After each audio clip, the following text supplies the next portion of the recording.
Hello, and welcome to our webinar, Telling and Selling Your Story in Grant Applications. Thank you for joining us today. My name is Tammy Tilsey, and I'm the director of the Grant Hub team here at Foundant Technologies, and I'll be moderating today's webinar. As we get started, I have just a few announcements. This webinar is planned for 60 minutes. And we are recording that. That's our number one question so far before we've gotten started. Yes, we are recording this presentation. If you need to leave early or if you want to listen to it again or pass it along, you will be getting an email that contains a link to the recording as well as a link to Diane's slides. That should go out later this afternoon if everything works smoothly, but give us till tomorrow morning if just to make sure that we get that covered in an email and out to you. Also, I want to, before I introduce our speaker, cover a few elements of the GoToWebinar console that you have. This is the technology that we're using to facilitate our webinar today. And so I want to make sure that you guys know the three key things. One, if you want to see your full screen, use the orange arrow to consolidate the application and shrink it. But we are not going to be using the raise your hands, but we are going to be using the questions. So Diane has reserved some time at the end of this webinar, about 10 minutes, to answer some of the questions. So type your question in. We may not get to all of the questions, but as you think of them, go ahead and type them in. And Diane has graciously agreed to look through the questions after the webinar, and if we haven't covered some of the major ones, she is going to write a blog answering the questions on the topic of this webinar. So we'll send you information of where the blog will be posted tomorrow or the next day too. So that's enough about GoToWebinar. Oh no, one more section. There is another area called handouts in your application. So if you can see handouts, there is a copy of Diane's slides there, as well as she has a PDF supporting piece of material. So if you want to download the handouts, you could do that now. Those will also get emailed to you. So you could relax, enjoy the slides, don't try to write everything down. You will get a link to those slides with the recording. So if this is your first educational webinar with us, thank you for coming and welcome.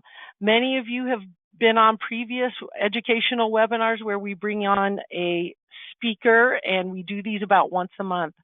So the agenda is simple. We'll tell you very briefly who Foundant is and what is Grant Hub. It's a product that we have for nonprofits, and then we'll turn the time over to Diane. Give her the majority of our time here today. So Foundant's mission is to maximize the impact of the philanthropic community, and these webinars are one of the ways we do that. We give back to the community and help provide education and software solutions that help simplify and improve the granting process. So this is our team here at one of our summer events. We take these once a year. We're all very happy to serve the philanthropic community and look forward to continuing to do that. So the products that we offer are not only for nonprofits and grant professionals, which is the Grant Hub product line, but we also are known for our online application, grant application software for funders. And so that's a different product line. We have product lines for community foundations that help them with fund accounting and other elements of fundraising for their communities, and scholarships as well. So that's a little bit about Foundant. We have clients throughout the United States, Canada, and some other countries as well. And our client list is growing as we bring on these new products and serve the philanthropic community. Foundant for grant seekers. This is our Grant Hub product line. This product helps you track your opportunities, manage your deadlines. It's a grant management solution, build proposals quickly, and just know what's going on. So if you're ever in the market for a solution like this, make sure you contact us and see what we have to offer. But that's all I'm going to say about that, and let's jump on to our main attraction here. Today we are delighted to have Diane Leonard joining us. Diane is a grant professional certified GPC that is an approved trainer for Grant Professionals Association. Diane has helped her clients secure over $43 million in competitive grant funds since founding her D.H. Leonard Consulting and Grant Writing Services in 2006. So I have known Diane for several years, and she has begun as a program officer, so she has experience on both sides of the granting equation. If she's not on her treadmill writing grant applications, she's out running or drinking coffee, and she may be doing all of that today. So I'm going to turn the time over to Diane and give her controls so she could run the presentation on her side, and we'll make sure that that's working. Diane, do you have the controls? I do believe so, and you should see my whole beginning slide.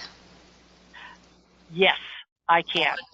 Wonderful. Love it when technology works. That means we caffeinated our computers this morning. Thank you so much, Tammy. Always happy to partner with Grant Hub and Foundant, and especially around a topic so compelling when we think about storytelling in our grant applications. When we think about telling our stories, right? I'm like, are we talking about fundraising? Well, yes, a segment of fundraising, right? Storytelling's huge in the bigger fundraising community. But if we think about grants, we're trying to engage our reviewers. We want to engage them so that what? We get the awards. So in our time together today, what are we trying to do? Trying to increase your understanding and your thoughts about how it is you can use storytelling to increase the competitiveness of your grant applications. Yes, look around you on the webinar. You're competing against each other, right? We're a very competitive bunch because we're doing work and writing about work that we're incredibly passionate about. So if storytelling is one of the ways that we can increase our competitiveness, game on, right? Well, I won't call out by name who's here because then you'd know who you're competing against and who's going to be using some of today's tips. But there are some awesome Grant Professional Association members and dear friends on the line, and I'm waving at you. And you don't know which of you I'm waving at, but I'm waving at all of you, right? We're so excited to have everyone here today. Tons of information. As Tammy said, I really want to spend some time at the end answering some Q&A, so type your questions in. The Grant Hub team's going to help moderate those for me at the end, but I will be summarizing the most common in a blog post that'll go up on my site tomorrow. Let's dig in and think about storytelling. The grant, whether we're thinking about an online character counted, whether it's state, federal, family foundation, a hard copy submission, right? They all tell a story. They tell a story to the grant maker about what is it you're going to do with their funding. What are you going to do with their money? What impact are you going to create? How is that grant maker going to turn around and summarize what you've proposed in whatever format they require to their colleagues? How are they going to advocate for you? They're using your material to now tell your story, retell it in a very short snippet. So if we think about storytelling in grants, what isn't it? Let's start there. Well, we can say that grant writing is not simply an exercise in creative writing. We have to be creative. We have to think outside of the box. We have to be thoughtful about our word choice, right? But it is not creative writing. We have to always think about who is our audience, what is the goal for the piece that we're writing. Our ultimate goal is to get the money for the great work that our organization is doing.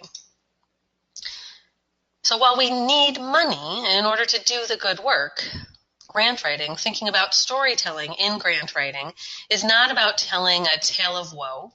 No, right? It's not about saying our need is so great. Please help us. We need you in order to survive. We need you in order to do this work. We need you in order to keep the lights on. That's a certain kind of story, but that's not one that sells your strength, that sells you as a funding partner. But on the other hand, when we think about grant writing, we need to connect for our reviewers. We need to connect to their human emotion. We need to think about, why might they speak up in a meeting? Why might they speak up on a phone call on our behalf and say, you know what, I believe that they will create significant impact in the community. Another fellow GPC and GPA approved trainer, Heather Stombog, has this fantastic line that people give to people, not proposals. Incredibly true in all elements of fundraising. But if you now take the word give and put grant in there, people grant to people, not proposals. It's true, right? All fundraising is relationship based on some level. We know that's a best practice. But when we think about the people reading the grant proposal, they are making a grant award. They're acknowledging that they're going to give a grant to the people that it will serve. They're thinking about who this money will ultimately impact. But if we stop to think about what they're reading budgets, they're reading very specific narratives. What is it that compels a reviewer to say yes? When they're reading proposals that are consistent, that use both the narrative and the budget and the attachments to engage them, to help them understand the full picture of what it is that we're proposing.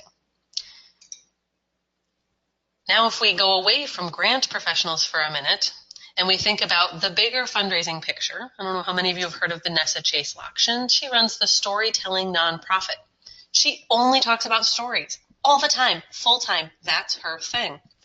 And she's fantastic. I've got the link to her website if you're looking for more information. But she's got this other quote, which I think is incredibly relevant to our conversation today. By telling stories, we can connect donors to the emotional experiences associated with the issues our organizations are trying to solve. So just like in Heather's quote, where we replaced the word give with grant, in Vanessa's quote, let's replace the word donors with grant makers. By telling stories, we can connect our grant makers to the emotional experiences. Having that connection is what will compel a reviewer to speak up on behalf of an application when you're in a pool of other competitive applications. If all else is equal, you need to have someone speak up on your behalf. When reviewers are quiet, when a proposal is being discussed, it doesn't mean that it's a bad idea, poorly written, not going to create impact, but they're not connected to it. They're not willing to speak up. Therefore, you might fall only in the fundable category.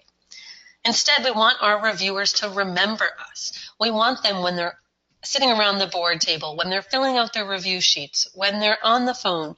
We want them to be excited about the work that we have proposed. So how do we make our grant makers remember us? They're not seeing us. They're reading our written work. They're reading our budgets. They're seeing our attachments. Well, regardless of the format, what will they remember and use to describe your work? If you were to go to a cocktail party or a special event, or you were to be fortunate enough to step into an elevator with Bill Gates, how would you describe your work? Why would you say you're a good fit? What would you say is the impact that you will create? If you were to pick up the phone, maybe you already did call the grant maker, or you did email them, right? You followed your relationship best practices. When you did that outreach, what was the message, the short message that you wanted to convey to that grant maker? What did you want them to remember about you? Does that come across in your application? Now, there are numerous things that we need to take into consideration when we think about, well, gosh, we've got to follow the funders formats. How do we ensure that we're engaging them, making it so that they do remember us? How about thinking about our language choice? This is a screenshot of a basic word wheel. Right? Go ahead and hop out on Google later, and you'll find many options to choose from. We want to pick the most impactful language without sounding like we did something like continue to hit the thesaurus shortcut key while typing, right? So we need to balance our readability, the understandability of our piece, along with not being dull, not falling back on the same generic language, especially if we're working throughout a longer proposal. We need to think about what simple word choices really mean to the reviewer. Here's another word chart, again, found from something as simple as just looking around at what are the inspiration pieces writers can find for different language choice, right? So we could make some choices. Instead of saying small, what are some other things? We could say that it's miniature instead of hard. We could say challenging. Okay, right? You're like, Diane, we got it. But what about something like the language choice between hope and will? In your proposals, do you say that you hope to accomplish something? I know I've said it before. And it took me sitting on a review panel once, because I firmly believe serving as a reviewer is one of the best professional development things we can do for ourselves. But I was sitting on another review panel, and I caught myself circling the word hope in a proposal. Like, well, wait a second. You don't hope to do it. If we give you the money, right, thinking in the mind of the actual grant-making organization, if you're given the money, no, you will. You don't hope to accomplish it, right? What sort of degree of confidence does that grant-making body have if you only hope? Such a small word choice, but I find this to be one of the most impactful pieces in terms of little word shift that can engage reviewers. Instead of saying, well, gosh, we hope, and having almost a timid statement within the proposal, with authority, we say we will do as we said we would, when we would, how we would. We believe we will create impact with your support as our funding partner. That is the strong message we want to convey. So what are some of our basic overarching takeaways? Thinking about the story from budget and attachments to narrative, right? That's going to help us engage those reviewers. If you have an engaged reviewer, that means they'll speak up and advocate for you when it is appropriate in the process. Now, the other thing to remember is that the messaging we're using in our grant applications, what we want our reviewers to take away, the stories we might consider, we want that to be consistent across all other materials in the organization. You might want to talk to your other fundraising and marketing colleagues to see what stories they're currently using. What is working with their audiences? How could you consider adopting those approaches into your grant writing work? But let's get a little more technical, right? That's all pretty good theoretical information. But if you're anything like me, you're like, Diane, help me apply it now. We want to think about how we can apply this idea to our grants tomorrow, or maybe later today when you go and close down the webinar. If we think about our storytelling, our first question should be, okay, well, our audience is the grant maker, but why did the grant maker create this funding opportunity? Why are they offering this funding? This will help us understand who is our audience. Why are they offering this funding? It is very different for government funding versus corporate, private, family foundations, right? What is their why? What is their mission? What is it that they hope to achieve with the dollars they've released? You, who you are, what you do, it will stay the same across 5, 6 different grant makers, right? You're not changing who you are. But the way you tell your story to those 5 or 6 grant makers certainly will be nuanced if you are considering what is the connection point? Why are you a good fit? How do you convey that as your pitch, as what you want them to remember when they go to advocate for you at the boardroom? So you're the same, right? In each proposal, we'll generalize as much as we can, regardless of format, regardless of funder. In each proposal, you're going to clearly identify your need. You're going to ensure your goals and objectives are in SMART format. You're going to ensure that you've outlined or given a great deal of detail. How do you measure? How do you define success? What's evaluation look like? That's the same, right? You're not turning yourself into a pretzel. You're not changing your program to chase funding. But to be competitive, not just fundable, right? The goldfish in the left-hand bowl, those are the fundable fish. Those are our fundable proposals. They did what they were supposed to. They've proposed solid ideas. Everything aligns. They will likely get money. They're fundable. But we don't want to just be fundable. We want to be the absolute yes. The first one that the Grant-Making Review Committee says yes to. We want to be the one that is the absolute yes, because that means full funding. None of us like partial funding. I mean, we like partial funding more than rejections, but we don't like partial funding if the other alternative is full funding. We want to be competitive. So we want to use our storytelling to stand out, to be the goldfish that has made the leap to the bowl on the right all by themselves. So if we're thinking about foundation funding, what is their why? What is their mission? Why are they giving these dollars away? Well, that's going to be different for each foundation, right? That's an incredibly personal story for why were they founded, where did their dollars come from, who's managing the board now. But there are mission statements that often sound like nonprofit or grant-seeking organization mission statements. How are those aligned? That's going to sound different than if we look at government funding. The government funding that exists often exists because there are big picture policy goals and priorities that have been identified, and then dollars released to support those policy goals, right? So who you are is still the same, but how you talk about your work as it relates to alignment with a foundation mission is going to sound different than talking to a state or federal agency, and how your direct program can actually help achieve policy goals. So our key takeaways: the motivation, the why behind the funder's availability of funds, why they're making grants, has to be the initial spark that you create your story from. When you look at all the required elements, all the required attachments, the different character counted abstracts, etc., what is the snippet? What is that little message, the pitch that you want them to walk away with?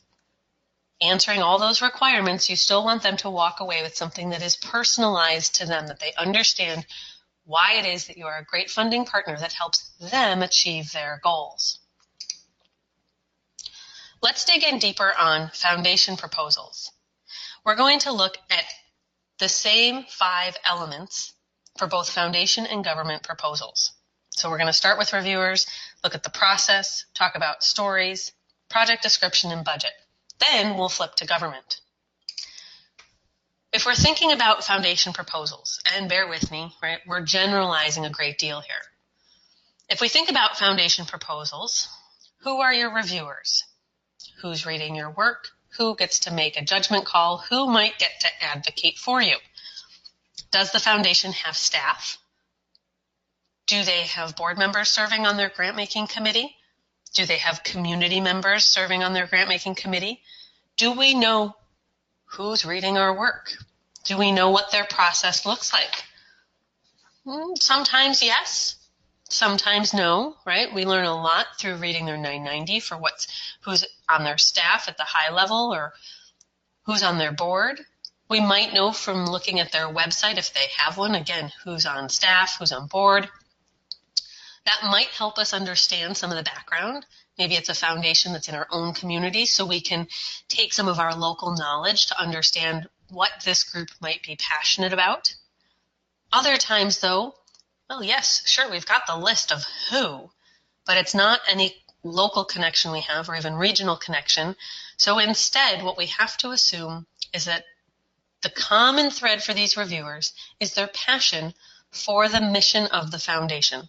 We can make no other assumptions about their educational background, their professional work, their personal volunteer commitments beyond what we know that they're serving for this particular foundation. What about the review process? This is important for us to think about when we consider storytelling, because what if we have the opportunity to actually speak to them? Go and have a panel presentation.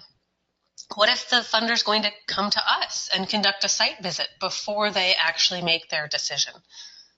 Our work needs to stand on its own, regardless of any personal interaction we might get to have. But we can know in those situations, if there's a panel presentation or a site visit, that we have the opportunity to build on the story we created in the required framework by maybe offering an additional handout or having that personal touch. Those are the exception though, right? Those are very rare in our field, and so instead we might be asking ourselves, okay, We're not going to get to interact once we submit. We're not going to get to ask or answer clarifying questions. What about how do they judge us? Do they use a scoring rubric or not? If you have the opportunity to speak to a foundation staff person or board member in advance of submitting, this is a fantastic question to ask. Because if we know that we are being formally scored, if we know what's important to them, if they're willing to even, I don't know, maybe share the rubric, right, we can see, just like we do in government proposals, how can we try to be at the top of the pool? How can we be as competitive as possible? But often it's very unclear for us, isn't it? We just don't know. So what we might think about is what would be some personas that we could generalize? Given what we know about the foundation, who do we think is serving there? How would those reviewer personas, how would they react to our work? We're going to come back to personas in a moment when we talk about the client stories themselves. But let's think about how our reviewers are going to react to our story. We love statistics, right? And we love, when possible, also sharing client stories. Let's think about statistics first. A statistic is a statistic, right? No.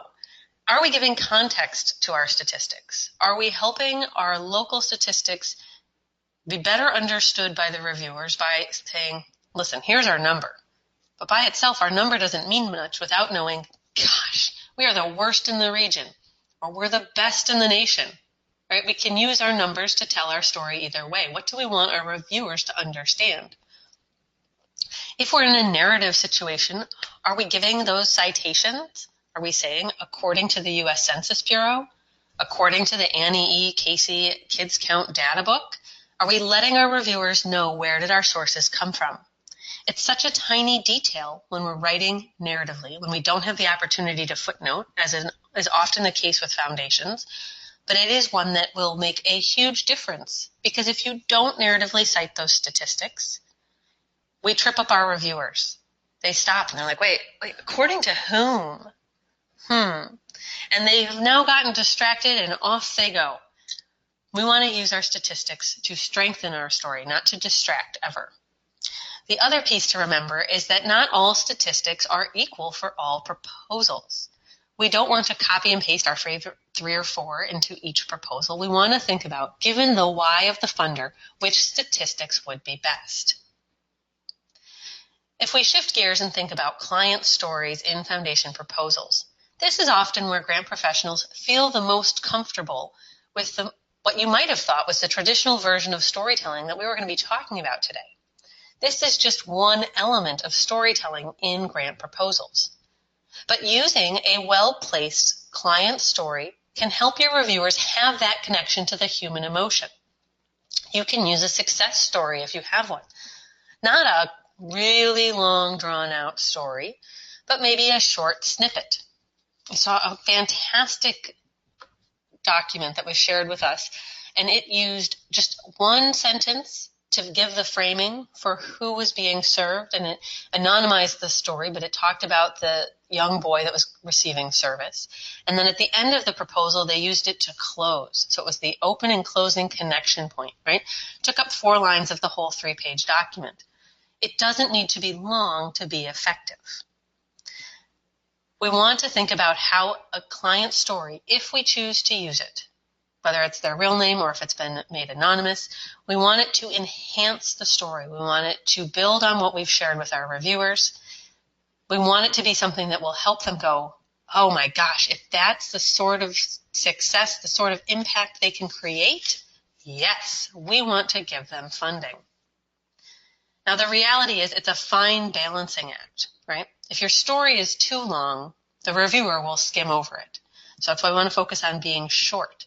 We also wouldn't want to overwhelm our statistics simply so we could use a client story. So not that there's a clear rule, but if you've put in a client story, does it balance, maybe in a 50-50 way, your use of statistics?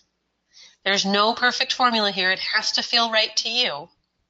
But you don't want to fall too heavily into only client stories. You still have to provide the formal data to back up your work. In foundations, one other piece. It might be that we don't want to use a client story, but we want to tell a more enticing story with our statistics using different charts, graphs, maybe a basic infographic or text box pullout.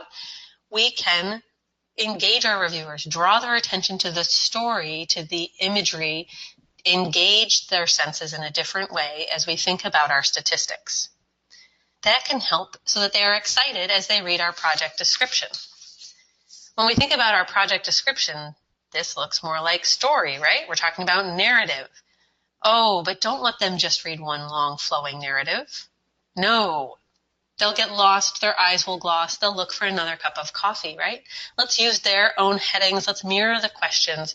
While a very small logistical detail, this makes it easier for them to review. They've got piles of proposals to read. You want them to continue to be engaged in your story the whole way through. Another way to do that is to think about work plan charts. Even when not required, how can we use small, simple charts so that it's easier for our reviewers to digest the information? I could get on the soapbox and stay here for days if we talk about budgets and the story that they tell to your reviewers. If you ever have the good fortune to present an application and I am on the review panel at the foundation or government level, I guarantee you I will read your budget first.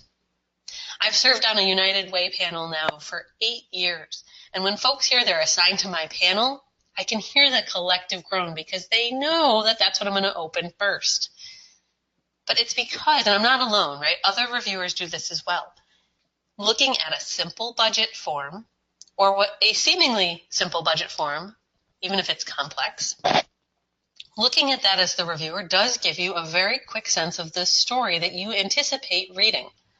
Is all the money in salary? Is a big chunk of it in equipment, right?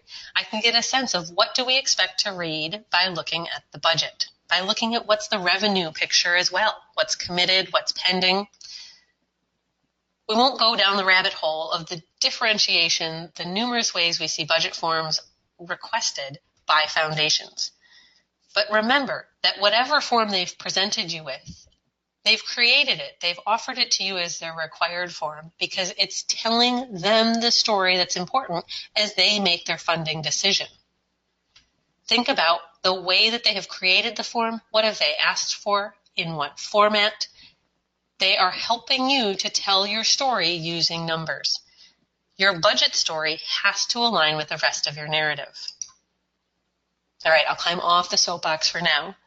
So our key takeaways, if we think about storytelling in foundations, use restraint and balance when thinking about client stories and profiles or personas. Ensure that if you go that route in your foundation proposals, and often it is appropriate, you might feel comfortable doing it, that you balance that with the statistics, that you ensure that you still give the basic key information about your target population, those that you hope to serve.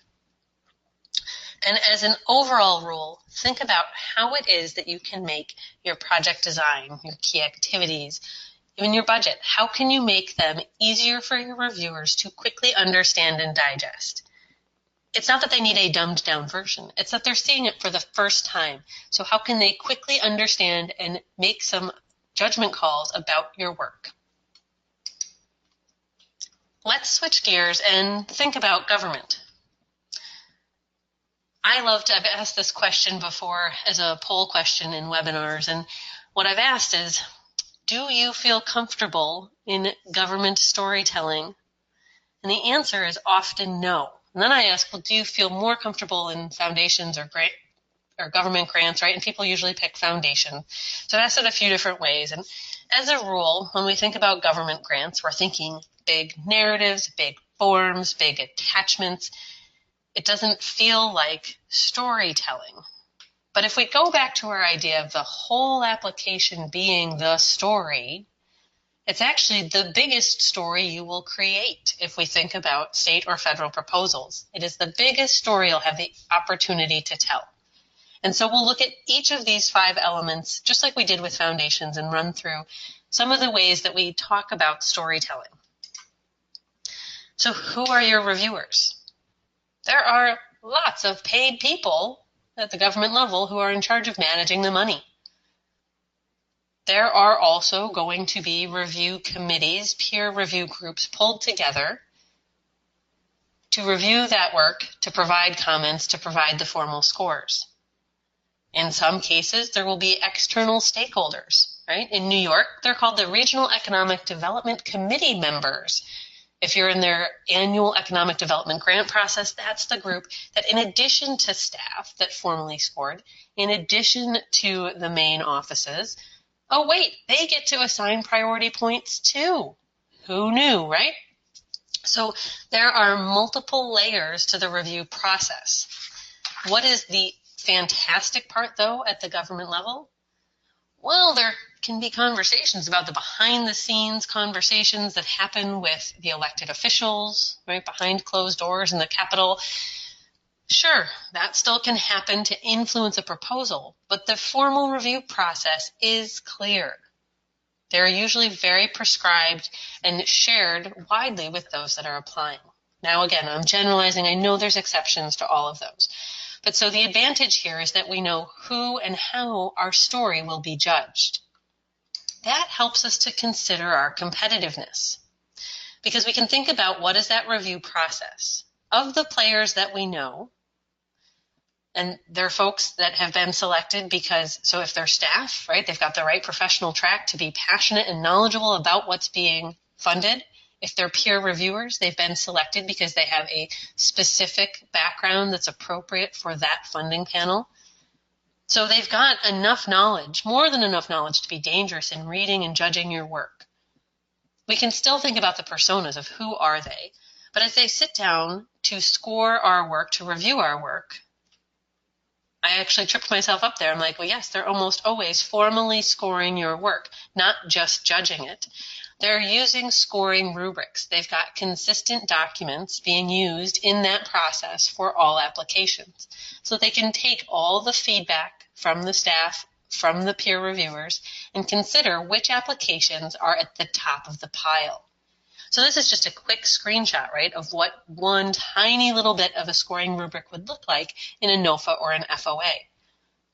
Writing a story that helps you garner the highest number of points, oh my gosh, having a rubric as your guide for that is fantastic. Now, actually, just Tuesday, we talked on Grant Chat for a full hour about mock review and what that means. Mock review is the process of judging an application against the funder's scoring criteria. Now, we talked, of course, about what happens when you don't have funding criteria or scoring rubrics. But let's assume that we have these rubrics, right?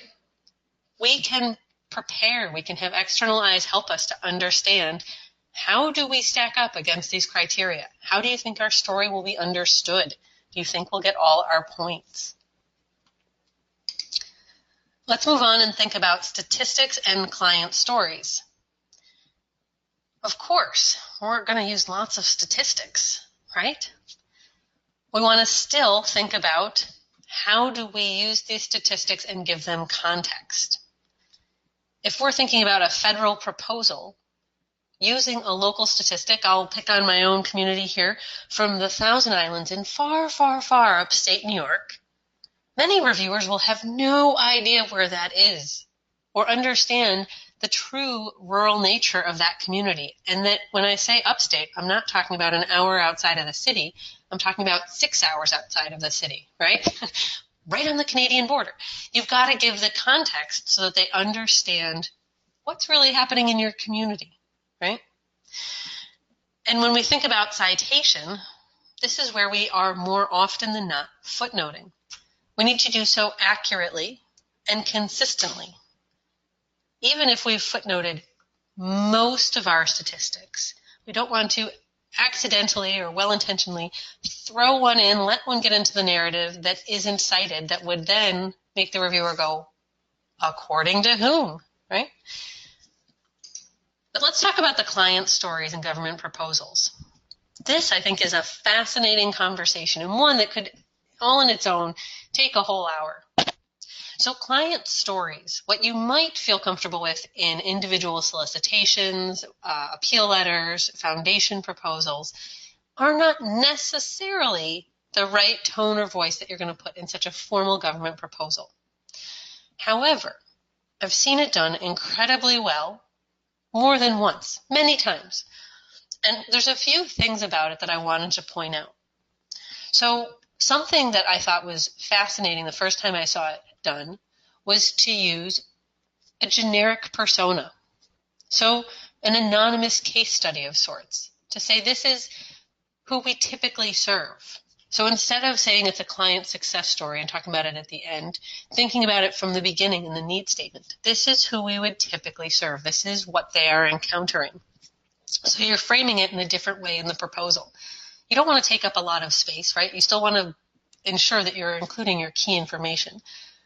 But it can be incredibly powerful to, from the beginning, help the reviewer to think about who it is that would benefit from what's being proposed. Who is it that's being served? When we think about a client story, if we think about the success side, thinking about why would we want to share a story about our success in our proposal in a very formal structure when often, even though they're longer narratives, we're like, we want more space. What if we're proposing scaling up something that has been previously successfully implemented by our group? Using a success story solidifies why is it that you should help scale up this money. So think about why you're choosing to use the story for where you might place it and why you may or may not include it. But there are so many other places in government proposals that we have the opportunity to tell our stories. Work plans, logic models, right? Often these are requirements in the proposals. These are our friend. These help us to tell our story in a way that, again, makes it easier for the reviewers to digest. My team and I just submitted a federal proposal on Tuesday. It was a 65-page narrative. That's a long narrative, right? And yes, the reviewers are going to do their due diligence and read through the whole thing. But man, isn't it fantastic when they get to the work plan chart and they're like, okay, I read the whole thing and I get it all, but let me just quickly get a summary of what's going to happen, right? These are your friends. These really help to quickly give a snippet, an overview. What are you going to do? Now, of course, they're often form limited. You've got space constraints. So if you're thinking about how do I abbreviate, how do I fit this in, having that external set of eyes, again, what we call mock review, look at your work. So someone that didn't help create it, didn't help write it, you want to have them look at it before you submit so that you can understand what is the first impression of someone looking at it for the first time. Does it make sense to them? What questions do they have? Did you go too far with abbreviations? Did you go too far with your assumptions for how you completed the document?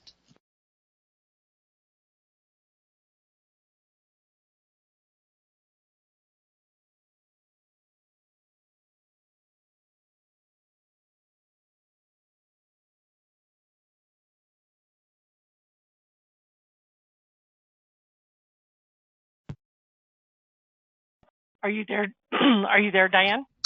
Well, I hit mute. I was talking with my hands and I hit mute. Oh, Tammy, it's a good thing. Okay. Tammy knows me so well, she can see me. I've got my hands going in the air. So, work plans. What I was saying is that when you look at the form itself, it tells you, it gives you some options, I should say, for how you can tell your story. So the first example, activity would be narratively described, right? If we went to this other example, monthly, biannually, weekly. But if you saw a chart like this with months laid out, oh wait, I'm just putting an X in the months where the activity would happen. This is visually helping my reviewer to understand the grant award period in a very different way. If I had the choice between the two, I want to think about what is the story that they're walking away with based on the form choice I just made. Budget. Storytelling in budgets as it relates to government funding. We don't have a lot of flexibility usually in the summary sheets. New York State Grants Gateway, it is the same online yucky form for all of it. You're like, this does me no good. I can't tell a story, right? It's about the detail behind it and the justification.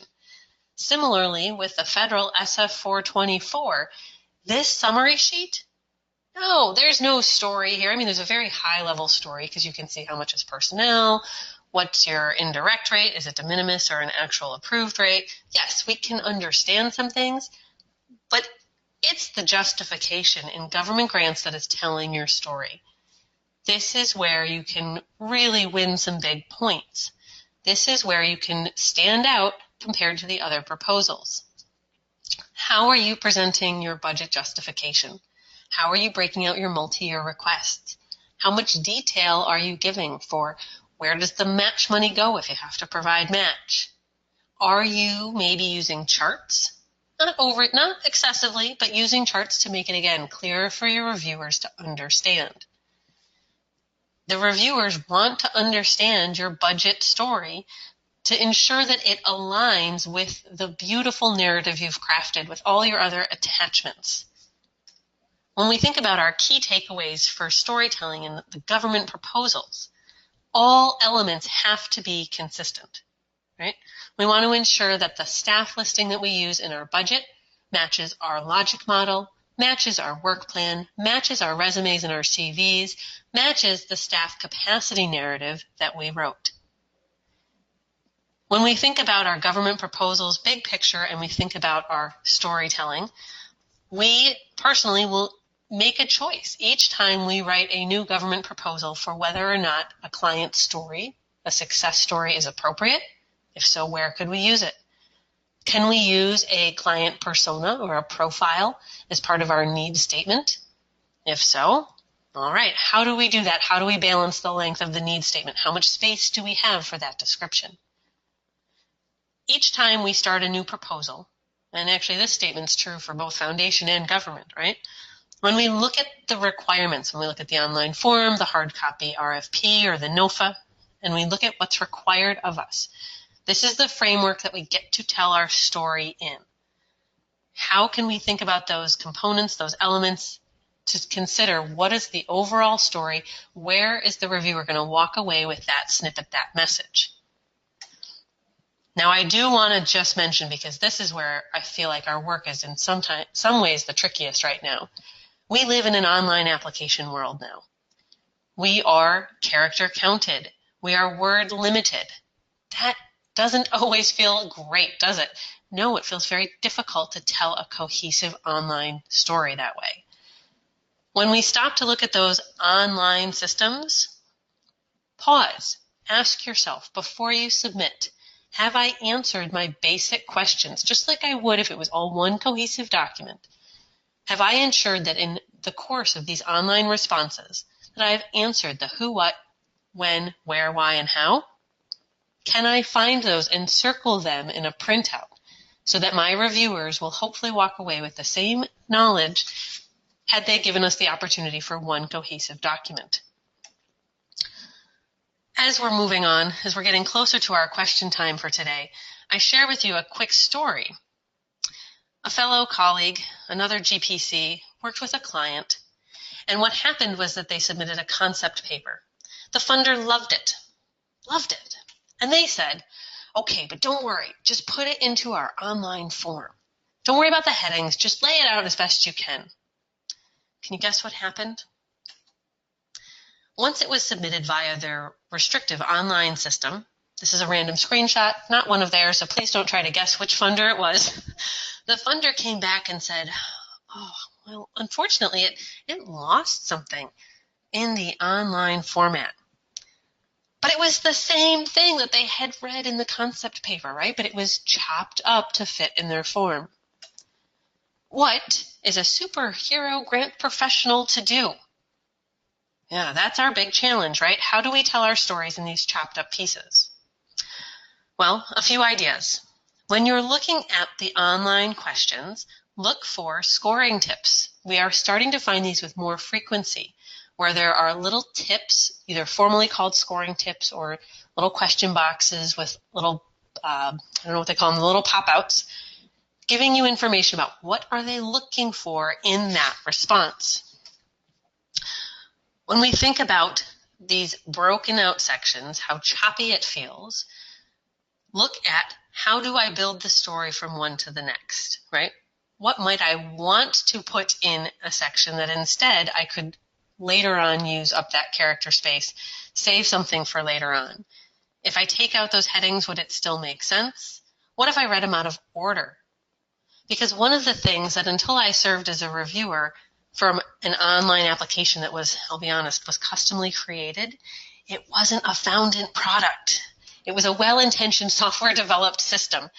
But when I served on that review committee, I'm like, whoa, this is printing in the weirdest way. As a reviewer, I was so frustrated. But what that meant was that the applicant's story wasn't presented as they thought it would be. So you should not assume that reviewers see your work online in the order in which you may have typed it. So think about, does each box by itself make sense? I wish that, one, we had way more than an hour together to talk about storytelling and grants, but we don't. I also wish, number two, that it was an easy formula to say, if you do X, Y, and Z, it will be the perfect story to always guarantee you the funding you need. I can't do either for either of those today. But a few key takeaways as we start to wrap up, and I let you start to type your questions so that I can answer them for the balance of the hour. Each time you write a proposal, start with a clean slate. Think about your language choice for that specific grant maker. Look at each of your elements and how they fit together. How do they build to create a bigger story? How does your story relate to each and every reviewer, regardless of their background or their familiarity with your work? Think about where and how and why you might choose to use a client story. Never underestimate the power of the budget story when you share that information. Don't ever save the budget creation for last. Create your application and your budget together throughout the process. Now, I've got some favorite resources when it comes to storytelling. We've got the Nonprofit Storytelling Field Guide and Journal. That's something that is through the Nonprofit Storytelling Conference, which, by the way, is in October this year in Orlando. I'll be there speaking, so hope to see you. If you're looking for books, we've got Storytelling for Grant Seekers by Cheryl Clark and the Storytelling Nonprofit by Vanessa Chase Lockshin. There's lots of web-related resources as well.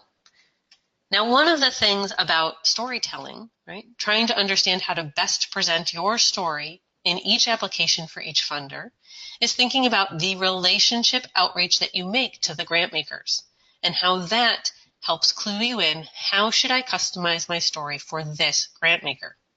So, ta-da! Free resource for you from me. If you go to our website, you can download our free toolkit that will help you to think about how to be successful in your relationship outreach to grant makers. You've got a checklist. There's a template in there for talking points. Great information to help you make that outreach so that you can consider how to customize your storytelling for each and every application. Oh my goodness, Tammy, I can't wait to hear what questions we have. I talked a few minutes too long. I'm sorry. I'm so excited, though, about storytelling. I just can't keep it in. No, you did perfectly. In fact, as the questions came up, you addressed them in the next section and things. So much information, and we're getting really a lot of thanks and replies on the value they've gotten already. So let's dive into a few questions that we have. The first one that came up for client stories, are direct quotes from clients helpful? They can be. And the tough part about quotes from clients is that when you're asking for the quote from the client, I worked with an Alzheimer's Association chapter, so we always asked caregivers for quotes. And when you did that, you just never quite knew what you were going to get. And you didn't want to coach them, right? You want them to be sincere quotes. So it's great to ask for them, but be prepared that it might not be what you were hoping for. And since you want it to be authentic, have a plan B. Great.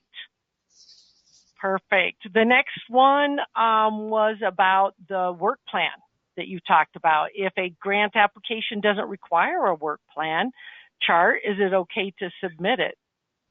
Sure. So if a grant application doesn't require a work plan, our rule of thumb is if formatting allows for you to insert into your narrative a small work plan. So a small version, maybe goals, objectives, and a few key activities. Nothing as robust as the two examples I showed in the government section. But if there's a way that you can structure that so that it provides clarity at a quick glance, it gives additional information that's easier to digest. Maybe you're like, okay, actually, there's no way formatting-wise I can insert a table. Simply breaking out the line so that it is clear where the goal and the objective and the key activities are, maybe giving some different headings. Your goal is to make it easier for the reviewer to digest your key story elements. That's really the goal. Great. Thanks. And then there's a couple questions here about additional documentation or attachments. Sometimes the funders call out what attachments you can apply or attach, and there aren't ways to put additional. How do you get around that, or should you even try to get around that? And if it is an open availability for additional attachments, what should you think about for that opportunity if it is allowed? Sure. So in terms of attachments, if there is not an option provided by the funder to offer additional attachments, if there's no extra upload or if they have not made that offer for you to hard copy submit to them, you should not go beyond what they have asked of you, because that is you going outside of their process, right? That's actually a moment of disrespect for their process if you do it. They might accept it, but they're not happy about it, right? They've asked for a specific list of things because that's what they need. And I can say that from when I was a funder. You never were happy to see extra anything. So what instead you can do is, if you're like, I really wish they could see our annual report. Well, if you have a cover letter, type in a sentence. We'd welcome the opportunity for you to view our annual report and place the link. Or we'd welcome the opportunity to mail you a copy or email you a copy of our annual report. We've seen folks in the media plan within their narrative maybe reference a link to a YouTube video about the work or something that was promoted, right? The reviewers don't have to go there, but if in your text, whether cover letter or within the formal proposal, there's a place to offer the option, that's great. If the funder says, here's an other, a wide open other category, other attachments as you see fit, that does not mean that you can throw in everything but the kitchen sink, right? And I know that no one would do that on purpose. But as a rule of thumb, what we recommend for our clients is that you pick one thing, one extra thing that will enhance your story. It could be an annual report. It could be a news clipping. Whatever it is, one thing. If they give you that option, stick to one. Great. And we have, the questions are just pouring in right now. And so we have a few more minutes to answer questions. And I think we're going to make really good use of that time. But if anybody has to leave right at the top of the hour, we want to make sure to let you know that this entire webinar, including the Q&A, will be recorded. And we'll have a short survey as you exit. So please fill out that survey. Let us know what you thought. Let us know what other topics you'd like us to cover. And please monitor Diane's blog on her website. So yes, that was one of the questions is, can you put up your website and contact information, Diane, so that people know how to get a hold of you and access the resources that you've mentioned. One of the topics that is coming up that there's a lot of people who want you to get back on your soapbox and talk about is the budgets. So I don't know if you have more materials because the questions are just all over in there and really good. So you've given people a lot to think about there. But I'm going to stick on the storytelling questions, and hopefully the budget is something that you can react to and answer some of those questions in your blog there. So one of the questions that several people have brought up is if you're applying to the same organization multiple years and the outcomes and goals remain pretty consistent and use storytelling, what tactics are there to keep it fresh, or do you need to change out your stories, or what approach would you recommend in that situation? Yeah, right. Because it's easy to fall in the trap of submitting something that looks and sounds the same from year to year, which to the reviewer can become boring, which to the reviewer might make it seem like potentially you take them for granted as a funding partner, none of which would be your intention, right? But that's how it can come across. And so if you have a funder that you're applying to on a regular basis, assuming you have a good relationship, it's a funding partnership, I would recommend start from scratch, literally a blank page every year. Never fall in the trap of opening last year's application and thinking about what you want to submit. I'd also encourage you to do some storyboarding. Think about what is it that you want them to walk away with. Still have open your blank page, but brainstorm. Talk with your fundraising colleagues, talk with your marketing colleagues, maybe talk with your colleagues at GPA at your next chapter meeting. Come up with some different ideas and brainstorm about how could you present the information in a new way? How could you talk about your work and your successes? What else could you do? And maybe the answer is, you know what, the format is the format is the format, and that part's going to look the same. And what we'll do instead is really focus on the relationship building efforts around and outside of the formal proposal so that they know how much we appreciate and engage with them, and that the form is what it is, right? Their basic request is what it is. Great. Thank you, Diane. We are hitting the time here. I do want to let people know our next educational webinar is all about budgets. So look on our website for the next one in June. I think it's June 27th. It's all about budgets. It's a different instructor. So I also encourage you to, I love the way Diane, talks about storytelling in the budget, and that's a unique way to look at it and make sure that you're following those techniques too. So connect with Diane and get her tips on doing that, and we'll definitely have Diane on for more webinars in the future. I love working with you. And so again, we're up with our time. You have given us so much information and links to more. We really appreciate that, Diane, and you spending your time to share your education and experience with us. So thank you so much, everyone, for joining us. And again, thank you, Diane. And if we didn't ask your question and you have other thoughts or questions for Diane, we encourage you to follow up with her on her website and look for the link to the recording and slides that should be coming out later today. Thank you, everyone. And Diane, do you have any closing remarks? Just that I'm happy to help. Please do reach out, and thank you again to Grant Hub and Found It. It was a pleasure to partner with you again. All right. Take care.